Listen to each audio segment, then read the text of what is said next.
Carry Tank շարժական տարաները կրկին հասանելի են MGS ընկերությունում։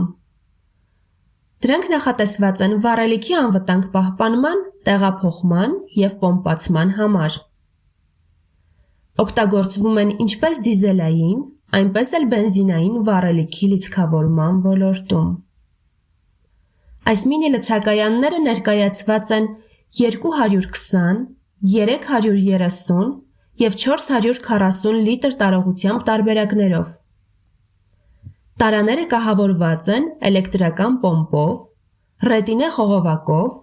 և վառելիքի փոխանցման ատրճանակով։ Ցանկության դեպքում հնարավոր է կցել նաև էլեկտրական հոսքաչափ և ջրահեռացնող զտիչ։ Շարժական վառելիքի կառավարման լուծումներ MGS ընկերության կողմից։ Որակ շարժման մեջ։